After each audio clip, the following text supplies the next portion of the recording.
हाय बच्चों, this is master teacher Akshay और आज हम बात करने वाले हैं कि हमारे नन्हे मुन्ने प्यारे प्यारे बच्चे जो 9th से 10th में आ गए हैं वो किस तरीके से अपने इस साल को प्लान करें। देखो, एक बहुत सिंपल सी बात मैं आपको स्टार्ट करने से पहले बता दूं कि आपने यार 9th क्लास में स्ट्रगल किया होगा। Most of the student 9th class में स्ट्रगल करते हैं, लेकिन मैं आपको एक बहुत इंपॉर्टेंट बात बताता हूं कि अगर शायद मैं आपको 9th क्लास के पहले ही एक बार इस तरह की वीडियो बना के दे देता ना, तो आप इतना स्ट्रगल नहीं करते। सर, एक वीडियो से इतना फर्क पड़ सकता है? बिल्कुल फर्क पड़ सकता है अगर आपको यह पता हो कि एक ऐसा टीचर जिसके बहुत सारे बच्चे पढ़ाने का एक्सपीरियंस हो, वो एक पैटर्न को डिड्यूस कर लेता है। और वो पैटर्न मैं आज आपको बताने आया हूं, जिससे आप देखेंगे, आपने देखा होगा कि भाई टॉपर्स होते हैं, बच्चे होते हैं जो बहुत अच्छा कर रहे होते हैं स्पोर्ट्स में, वो काफी एफर्टलेसली कर लेते हैं ये सब चीजें, है ना। उन्हें इतना रेजिस्टेंस नहीं फील होता, है ना। वो डेली डेली पढ़ाई भी कर लेते हैं, उनकी कम पढ़ाई भी आप लोगों से ज्यादा काम आ जाती है। और अगर आप एक टॉपर है तो आप इस बात को रिलेट कर रहे होंगे कि आपको इतना प्रेशर नहीं फील होता होगा। शायद आपने भी ये पैटर्न नहीं नोटिस किया होगा जो मैं आज बताने वाला हूं आपको। तो इस वीडियो में हम अपने इस साल को आसान बनाने आए हैं। इस वीडियो में हम ये देखने आए हैं कि कैसे हमारी 10th की जो प्रिपरेशन है, हमारा जो बोर्ड ईयर है, पहली बार बोर्ड जो आ रहा है, वो कैसे आसान होगा।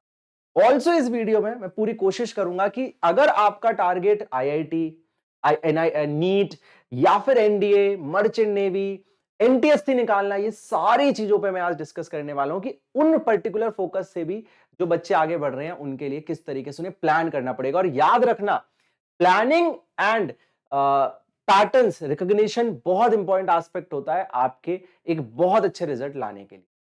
तो अगर मैं बात करूं, 4 इंपॉर्टेंट स्टेप्स होंगी। इन चारों स्टेप्स को आपने अच्छे से समझ लिया ना और सिर्फ इंप्लीमेंट कर दिया ना, तो इनमें मैं आपसे डेली के 5 घंटे, डेली के 10 घंटे नहीं मांगूंगा जो आप लोग देते हैं एंड में पढ़ने के लिए। मैं देख रहा होता हूं आपको डेली भी नहीं, हर ऑल्टरनेट डे, 3 दिन में एक बार थोड़ा सा एफर्ट करना है, लेकिन पढ़ाई बहुत आसान होते चली जाएगी।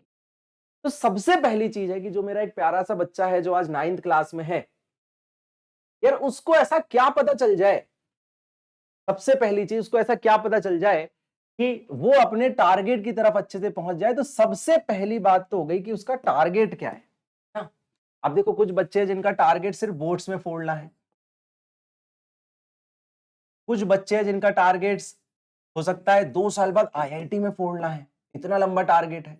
कुछ बच्चे हैं जिनको डॉक्टर बनना होगा, कुछ बच्चे हैं जिनको आर्मी में जाना होगा, है ना। बताना मुझे कमेंट में आपके क्या अभी से भी कुछ ऐसे बच्चे हैं जिनका, देखो ये इसलिए इंपॉर्टेंट है क्योंकि जिसका टारगेट थोड़ा सा भी क्लियर है ना, आज वो लंबा भागता है, वो लंबी रेस का घोड़ा होता है। ये टारगेट आज से 3-4 साल के हैं, लेकिन आप देखेंगे जिस दिन आप ये इस क्लास में पहुंचेंगे और टारगेट अचीव करेंगे तो आपको ये वीडियो याद आएगा कि हाँ, ये बात बहुत इंपॉर्टेंट थी कि थोड़ा सा भी हमें टारगेट अगर क्लियर है तो हम कितना आगे भाग सकते थे और कितने हमारे छोटे छोटे एफर्ट एक दिन इतने बड़े बड़े एफर्ट में दिखते। तो टारगेट तो ठीक है, टारगेट हमने बैक ऑफ द माइंड रख लिया कि भाई हमारा इनमें से कोई एक टारगेट है। पर्टिकुलर टारगेट्स में बात करूंगा कि क्या अलग करना होगा उस बच्चे को जो आईआईटी या नीट की तैयारी करता है या एनडीए के लिए जाता है या मर्चेंट नेवी के लिए जाता है। लेकिन अगर हमने एक बार टारगेट सेटिंग कर ली और मान लीजिए हमारा सिर्फ टारगेट बोर्ड्स ही है, तो हम क्या करें ऐसा कि हमारे बोर्ड्स में इस बार 95%। और मैं हर बच्चे के लिए कह रहा हूं, अगर फॉलो कर लिया काम हो जाएगा। देखो, सबसे पहला काम है यार, सबसे पहला काम है एक बेसिक कंटेंट अच्छा पढ़ना, है ना। कंटेंट में आपके क्या आ जाते हैं, बेसिकली लेक्चर्स आ जाते हैं। तो मिनिमम होता है, ये बेयर मिनिमम है ना। This is the bare minimum जो हमें करना है।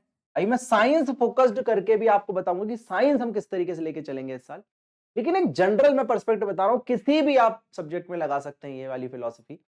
सबसे पहला जो लेक्चर वाला पार्ट है, मतलब जो आपका कंटेंट है, जो सब्जेक्ट का कंटेंट है। फॉर एग्जांपल, मैं आपको जब फिजिक्स पढ़ाऊंगा और मैं आपको ह्यूमन आई पढ़ाऊंगा, तो उसमें जो मैं थ्योरी आपको करवा रहा हूं वो सबसे इंपॉर्टेंट होती है अगर आप देखेंगे किसी भी टारगेट को अचीव कर।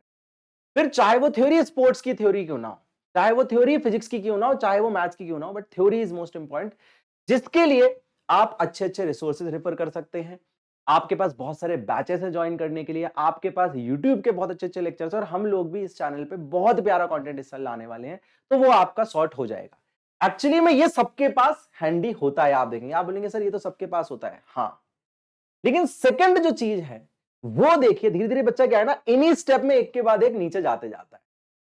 तो यहां पे मान लीजिए सब बच्चों ने लेक्चर देखे, लेकिन उसने उसके बाद क्या नहीं किया, उसने उसके बाद प्रैक्टिस नहीं की। प्रैक्टिस मतलब कि आपको एक हैबिट डालनी होगी अब भाई, कि कम से कम हर चैप्टर से मैं स्टार्टिंग ऑफ द ईयर से 50 क्वेश्चन। अब देखो एक बात समझो, मैं आपसे कोई बहुत हेक्टिक बात नहीं मांग रहा हूं, पता है आपको। अभी मैं आपको साइंस का सिलेबस दिखाऊंगा ना, 12 से 13 चैप्टर है हमारे पास, ठीक है, 12 चैप्टर है पूरे साल में करने के लिए। मतलब हर एक महीने में भी एक चैप्टर करोगे ना तो हो जाएगा। तो यहां से इतनी सी सीरियसनेस आपको लानी पड़ेगी, अपने आप को बच्चे से थोड़ा सा सीरियस बनाना पड़ेगा। यार बहुत रियलिस्टिक बात कर रहे हैं सर, कुछ भी ऐसी बात नहीं कर रहे जो पॉसिबल नहीं है। हाँ, अगर 12 चैप्टर को डिवाइड करते हैं तो एक चैप्टर पर मंथ आता है हमारे हाथ से। कितना ज्यादा टाइम है उस एक चैप्टर करने के लिए, जबकि मैं आपको 2 दिन में तैयार करवा दूंगा विद दी एमसीक्यूज। इस क्वेश्चन में मैंने कुछ अलग से क्वेश्चन नहीं डाले, इसमें मैंने एनसीईआरटी भी इंक्लूड कर ली है और प्लस कुछ पीवाईक्यूज इंक्लूड कर लिए हैं। तो इतने हम सबको, आपको मेरे को मिलके करने हैं, या आपको अगर आप कहीं से पढ़ रहे हैं तो आपको वहां पे ये सब करना है। अच्छा, प्रैक्टिस के बाद आपको क्या करना है, यहां पे आपको असेसमेंट भी करना है। देखो होता क्या है, ये छोटी छोटी चीजें आप देखना, यही कहीं ना कहीं किसी न किसी में लैग होगा। किसी ने लेक्चर कर रखा होगा, उसने क्वेश्चंस नहीं कर रखे होंगे, क्वेश्चन कर रखे तो असेसमेंट नहीं कर रखा होगा। मतलब कि 50 क्वेश्चन किए, कितने खुद से बने कितने खुद से नहीं। अब जब आपको ये पता चल जाता है कि आपको कितने खुद से नहीं बने, तो नेक्स्ट स्टेप जो होता है ना, that is the most important step for a student. जहां पे हम कहते हैं ना, टीचर का जो 20% होता है स्टूडेंट का 80% होता है, बट जो टीचर का 20% होता है स्टूडेंट के 80% पे भारी पड़ता है। पता है आपको वो क्या है, वो आपको समझना है, वो है मेंटरशिप। अब एक मेंटोर करता क्या है, अब ये मेंटोर आपका टीचर हो सकता है, आपके भैया दीदी हो सकते हैं, आपके सीनियर्स हो सकते हैं, कोई भी हो सकता है, लेकिन ये लाइफ में बहुत जरूरी होता है। मेंटर के दो काम होते हैं, एक तो आपको डायरेक्टली आपके डाउट को सॉल्व करना। डाउट सॉल्विंग से बड़ा कोई गेम चेंजिंग चीज नहीं है किसी भी अच्छे टारगेट को अचीव करने के लिए। आपको आज डाउट आया, आपने उसे कल परसों नरसों में क्लियर। देखो मैं क्या कह रहा हूं, जो बच्चा 75% 80 वाला होगा ना, बोलेगा सर हम तो लेक्चर ही देखने के लिए मोटिवेट नहीं। मैं कहता हूं एक बार आप एक महीने इसको फॉलो करके देखो, सिर्फ एक बार करके देखो। मैं कह रहा हूं मोटिवेशन की जरूरत ही नहीं पड़ेगी भाई, मोटिवेशन की जरूरत नहीं पड़ती है। सिस्टम एक बार लाइफ में जाता है तो मोटिवेशन नहीं चाहिए होता। तुम्हें लगता है कि हुसैन बोल्ट को डेली मोटिवेशन चाहिए होता होगा है, या विराट कोहली को डेली मोटिवेशन चाहिए होता? मोटिवेशन एक एडिशनल चीज है। इंस्पिरेशन जो होती है ना, वो एक सिस्टम से आती है। विराट कोहली सुबह उठता है, डेली प्रैक्टिस करता है, डेली नॉकिंग करता है, डेली नॉकिंग करता है, वर्ल्ड का ग्रेटेस्ट बैट्समैन होने के बाद भी डेली नॉकिंग करता है, क्योंकि उसको पता है प्रैक्टिस जो है वो सबसे बड़ी। मतलब कि इसमें जो मेंटोर है वो आपकी क्या करता है, आपकी डाउट सॉल्विंग तो करता है, बट आपकी गाइडेंस भी करता है। और इस गाइडेंस का जो पार्ट होता है वो होता है एक बहुत इंपॉर्टेंट टास्क जो आपसे करवाना, वो है आपकी कंसिस्टेंसी पे चेक रखना। देखो एक दिन 5 घंटे पढ़ाई कर ली, फिर अगले दिन पढ़ाई नहीं करी, ऐसा नहीं चलेगा, ठीक है। छोटे छोटे बच्चे हो मुझे पता है, लेकिन अगर हर दिन भी आधे घंटे दोगे, सिर्फ आधे घंटे, और जिसने भी इस प्रैक्टिस को ले आया ना, आप देखोगे उसका धीरे धीरे रिजल्ट में बहुत। और ये सब स्टार्टिंग से ही करना है, बाद में नहीं करना है। स्टार्टिंग से कर लिया तो बाद में इसकी जरूरत पड़ना बंद हो जाएगी। बाद में आप खुद वो बच्चे हो जाओगे जिसे टॉपर को जरूरत नहीं पड़ती ना किसी की, वैसे आपको जरूरत पड़ना बंद। तो डाउट सॉल्व करने हैं, प्लस गाइडेंस लेनी है, और गाइडेंस इसलिए लेनी है सो दैट आपकी कंसिस्टेंसी हो। वो आपको रेगुलर बताते रहेगा। मान लीजिए किसी चैप्टर में आपको वीकनेस आ गई, तो वो मेंटोर आपको बता देगा कि भाई इस चैप्टर में कैसे चीजें चेंज करनी है। तो बात करनी है, कम्युनिकेट करना है अपने मेंटोर से, अपने जो भी आपने अपने मेंटोर चूज कर रखे हैं। अगर आप हमें टीचर से पढ़ रहे हैं तो टीचर से पूछिए, डरिए मत। और अगर आपको लग रहा है वहां नहीं, तो हम लोग हमेशा अवेलेबल हैं, कमेंट्स में पूछिए आप जितने क्वेश्चन पूछना चाहते हैं, हम लोग उसको आंसर करेंगे।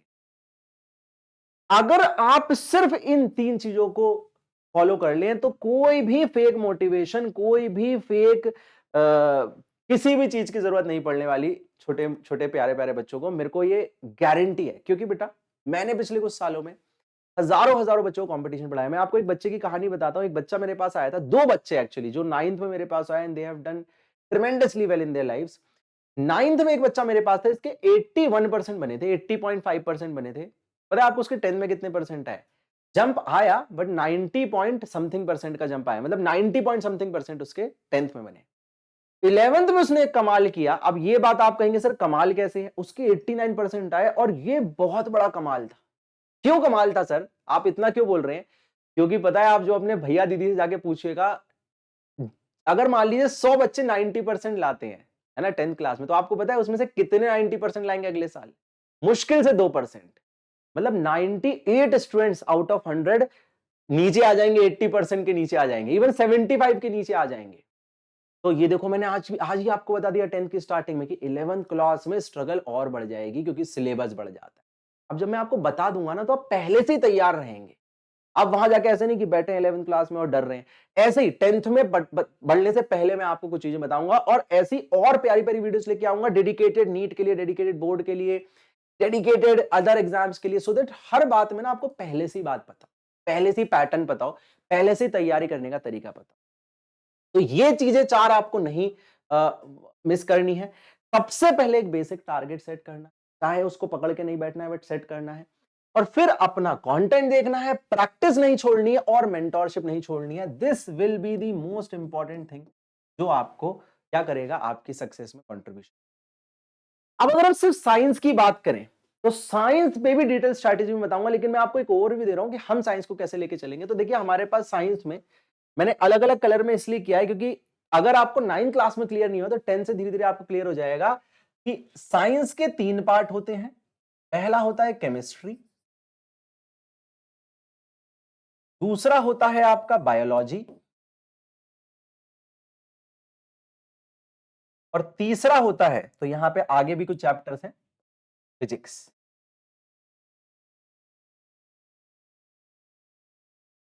अगर आप देखें, यहां पे मेरे पास 4 चैप्टर कुल मिला के हैं, 12 नहीं 13 चैप्टर, एक चैप्टर एडिशनल है वहां पे, वो भी हम फिजिक्स के अंदर ही पढ़ेंगे। ये 13 चैप्टर है मात्र। आज से अगर हम काउंट कर लें, ये वीडियो जो आप देख रहे होंगे तो मार्च चल रहा है, मार्च से हम काउंट कर लें अगले मार्च तक, एग्जैक्टली 12 महीने। आप सोचिए क्या आ रहा है, हमारा लगभग लगभग 1 चैप्टर पर मंथ आ रहा है यार। अगर आप इतनी स्लो पेस पे एफर्ट डालने के भी तैयार नहीं है, तो भाई लाइफ में फिर आगे बहुत सारी प्रॉब्लम्स आ सकती हैं। ये टारगेट कितना सिंपल है, आप सोचो। हर सब्जेक्ट का लगभग इतने ही चैप्टर होते हैं, हर सब्जेक्ट में 1 चैप्टर पर मंथ ही तो करना है यार।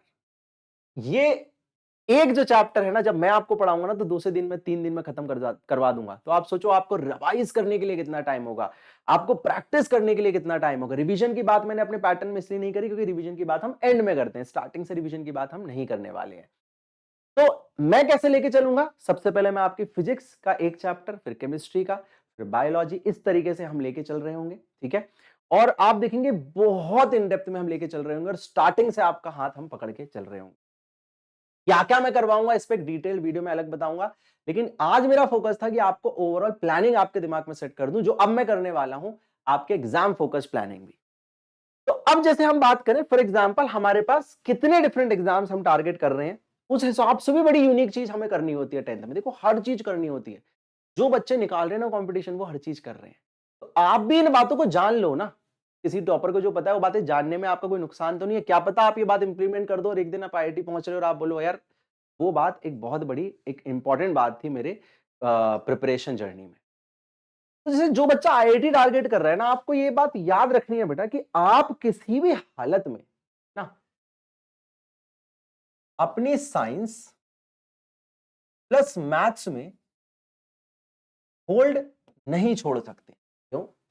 क्योंकि साइंस और मैथ ही आपकी आईआईटी में आती है, और अगर आपकी अभी से क्लैरिटी है, तो साइंस में बस एक ही है, बायोलॉजी, जो आपको आईआईटी में नहीं पूछी जाएगी। तो आप वहीं पे थोड़ा लीनियंट हो सकते हैं, बट मैं बोलूंगा नहीं, आपका तो क्लियर टारगेट होना चाहिए, एक प्रीरेक्विजिट होना चाहिए कि भाई मुझे तो 95% टारगेट करने ही है, उससे ज्यादा ही टारगेट कर, इन दोनों सब्जेक्ट में तो करना ही है ना, क्योंकि आईआईटी के लिए ये दोनों इंपॉर्टेंट है।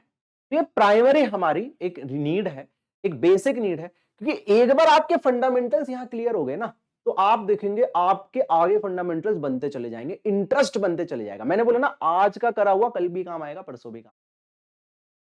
नीट की बात करूं तो नीट एक बहुत ही इंटरेस्टिंग, पहले तो नीट जो बच्चे नहीं जानते हैं, ये आपके एमबीबीएस, अगर आपको डॉक्टर बनना है तो उसके लिए एग्जाम होता है नीट, है ना। और यहां पे आपको एक बात ध्यान रखनी, क्योंकि आप बायोलॉजी लेंगे ना, है ना। देखो, जो नीट देता है वो बायोलॉजी का स्टूडेंट हो जाता है, आपको पता है स्ट्रीम भी चूज करनी होती है, उन पे ही मैं धीरे धीरे आगे वीडियोस में बात करूंगा। तो स्ट्रीम अगर आप बायोलॉजी चूज कर रहे हैं तो एक बात याद रखना, नीट के बच्चे को ना ये 3 चीजें पढ़नी होती हैं, बायोलॉजी, केमिस्ट्री और क्या, फिजिक्स। एक्चुअली नीट के बच्चे को ये तीनों चीजें आती हैं, लेकिन वो फिजिक्स में उसका क्या हो जाता है, डब्बा गुल हो जाता है 11th क्लास के बाद। क्यों डब्बा गुल हो जाता है? क्योंकि फिजिक्स समझने के लिए क्या पता होनी चाहिए, मैथ पता होनी चाहिए। मतलब भैया अगर तुम्हारे दिमाग में है ना कि अरे मैं तो बायो लूंगा, मैथ छोड़ देता हूं, नहीं नहीं नहीं, बायो लेके करना तो है ना कुछ बड़ा, उसके लिए मैथ कंपलसरी है। मतलब मैथ नहीं छोड़नी, और मैं आपको बता रहा हूं 10th क्लास की मैथ बिल्कुल नहीं छोड़नी, क्योंकि 10th क्लास की बेसिक मैथ ही बस फिजिक्स में यूज होने वाली। मतलब और भी कुछ चीजें आएंगी, लेकिन अगर 10th की बेसिक मैथमेटिक्स आती होगी ना तो अगले साल की फिजिक्स आपको स्ट्रगल नहीं होगी नीट लेवल की। तो जो बच्चा नीट टारगेट कर रहा है उसके लिए मैथ इंपॉर्टेंट है। इवन आप देखेंगे मेरे जो बच्चे जो मैंने नीट के लिए पढ़ाए हैं उनको मैं ये भी बोलता हूं कि आप तो 11th में आके बायो प्लस मैथ्स लो, आप मैथ भी लो as an optional subject, so that आपका मैथ से पकड़ ना छूटे। वो बच्चे आप देखना और आप जाके ढूंढ लेना टॉप 100 टॉपर्स में से, मैं गारंटी कर सकता हूं कि एटलीस्ट 40 से 50% बच्चा ऐसा ही होगा जो मैथ भी लेके बैठा होगा नीट के एग्जाम के लिए, जबकि वो तो बायोलॉजी वाले बच्चों का होता है। तो चीजें बदल रही हैं, आज से जान लो। एनटीएससी आपको पता होगा एक आईआईटी जैसा ही एग्जाम है, एक स्कॉलरशिप बेस्ड एग्जाम है, गवर्नमेंट ऑफ इंडिया की तरफ से होता है, 2 स्टेजेस में होता है, और अगर आप इसे क्लियर कर लेते तो आप जूनियर साइंटिस्ट कहलाते हैं। इसमें आपको बहुत अच्छे से अपनी साइंस प्लस मैथ तैयार करनी है, लेकिन इसमें आपको एक जनरल अवेयरनेस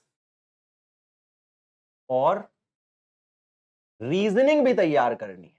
अगर आप कमेंट करके बताएंगे तो इन सब पे मैं डिटेल्ड अलग अलग वीडियो समय के साथ बनाते रहूंगा कि एनटीएस एग्जाम क्या है, कैसा है। लेकिन जिन बच्चों को थोड़ा सा भी आइडिया है, क्योंकि होते हैं ऐसे बच्चे, उनको ये चीज भी एक्स्ट्रा प्रिपेयर करनी होगी, लेकिन ये आपका टॉप नॉच होना है ना, ये चीज आपकी आपको बहुत अच्छी, बहुत प्यारी। ठीक है जी। अदर एग्जाम्स में क्या आते हैं, बहुत बच्चे हैं जिनको एनडीए की तरफ जाना है, मर्चेंट नेवी की तरफ जाना है, उन एग्जाम्स के लिए भी अगेन याद रखना है आपको साइंस और मैथ अच्छी चाहिए। मतलब कि हमारे पास कहीं भी कोई ऑप्शन नहीं बचा है साइंस और मैथ अच्छी ना करके किसी अच्छे एग्जाम को क्रैक करने का। वो अलग बात है कि हर बच्चा आईआईटी नहीं पहुंचेगा, हर बच्चा नीट नहीं पहुंचेगा, हर बच्चा एनटीएससी नहीं क्रैक करेगा, हर बच्चा कुछ बहुत बड़ा एग्जाम क्रैक नहीं करेगा, लेकिन हर बच्चे को कुछ करना तो पड़ेगा ना काम करने के लिए। और उस करने के लिए आपको ये बेसिक साइंस और मैथ आनी चाहिए, नहीं तो आप देखेंगे एक दिन आप एनडीएस एग्जाम भी लिखने जाएंगे ना, जो कि ऐसे परसेप्शन है बहुत आसान एग्जाम है, लेकिन नहीं, जब एनडीए लिखने जाओगे तो पता चलेगा अरे यार 10th की मैथ और 10th की साइंस वही अच्छे से कर ली होती तो आज ये एग्जाम इतने इजीली नहीं। ठीक है। Last but not the least, जो गलतियां आप करने वाले हैं उनको मैं पहले से बता देता हूं।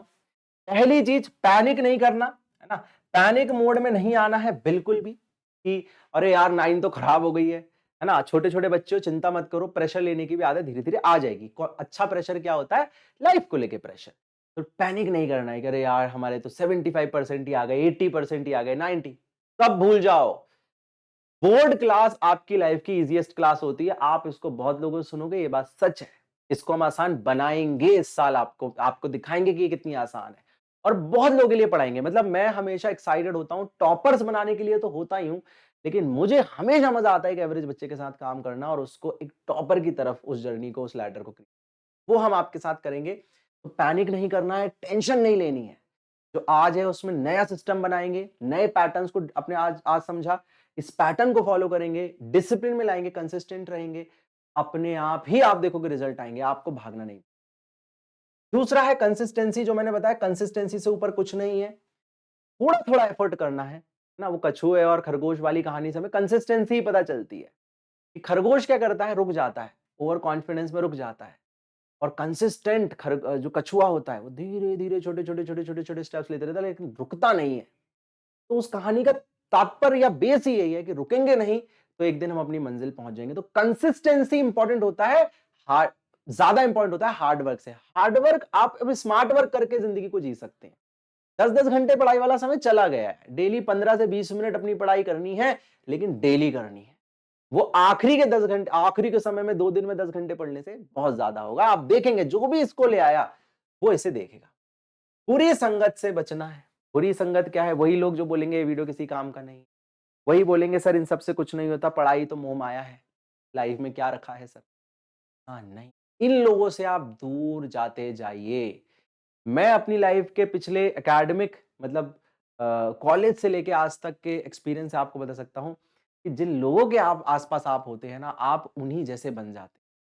और भगवान की ब्लेसिंग अगर आपके ऊपर है, तो वो ब्लेसिंग क्या है? वो समझदारी है जो मैं आज आपके सामने ला रहा हूँ, तो हो सकता है यही वो ब्लेसिंग हो जहाँ आपको पता चल जाए कि यार मुझे ना वो बुरी संगत में नहीं रहना। आप 10 साल बाद देखेंगे कि सिर्फ उस अच्छी संगत, अच्छे लोगों के बीच में रहने से कितना बड़ा ग्राउंड ब्रेकिंग चेंज आया आपकी लाइफ। बहुत बड़ा आता है भाई, बहुत बड़ा। ठीक है? तो रहोगे अच्छे टीचर्स के साथ, अच्छे दोस्तों के साथ, अच्छे मेंटोर्स के साथ, अच्छी किताबों के साथ, मजे भी करोगे, जिंदगी में मजे आएंगे, खेलोगे, कूदोगे, पढ़ाई मजाक-मजाक में निकल जाएगी, बहुत अच्छी जगह पहुंच जाओगे, बहुत आसानी से पहुंचोगे, बहुत परेशानी नहीं होगी, मेंटल परेशानी नहीं होगी। और लास्ट है स्ट्रेटेजाइज स्ट्रिक्टली। जो बातें बताई जाएं, अभी तो आज मैंने एक वीडियो आपके लिए बनाई है, एक वीडियो से बहुत कुछ गेन होगा आपको, लेकिन ऐसी छोटी-छोटी माइक्रो वीडियोस मैं आपके लिए लाते रहूंगा और बहुत जल्दी हम पढ़ना स्टार्ट करेंगे, लेकिन उसे स्ट्रिक्टली फॉलो करना आपके ऊपर है, स्ट्रिक्टली फॉलो करना है। ठीक है? डिसाइड कर लिया कि आज आधे घंटे पढ़ना है तो पढ़ना है, डिसाइड कर लिया कि दिन में आधे घंटे साइंस पढ़नी है तो पढ़नी है, 5 घंटे नहीं पढ़नी है, संडे को नहीं पढ़नी है, डेली पढ़नी है, थोड़ी सी एक बार करके देखते हैं सर कह रहे हैं तो। अगर हो गया तो मजा आ जाएगा और मैं आपको गारंटी दे सकता हूं अपनी तरफ से, नहीं होगा तो आप मुझे वीडियो में आके बताना, कमेंट में बताना कि नहीं सर हमसे तो नहीं हुआ, हमने आधे घंटे डेली दिया 15 दिन लेकिन हमसे नहीं हो पाया। ऐसा नहीं होगा। तो मिलेंगे बहुत जल्दी नेक्स्ट वीडियो में। This is signing off your master teacher Akshay. मैं आपकी साइंस लेने वाला हूं इस चैनल पे और बहुत धमाकेदार कंटेंट आने वाला है। ठीक है? बहुत प्यारे तरीके से पढ़ेंगे, डरना नहीं है, मजा बहुत आएगा। चलो मिलेंगे नेक्स्ट वीडियो में।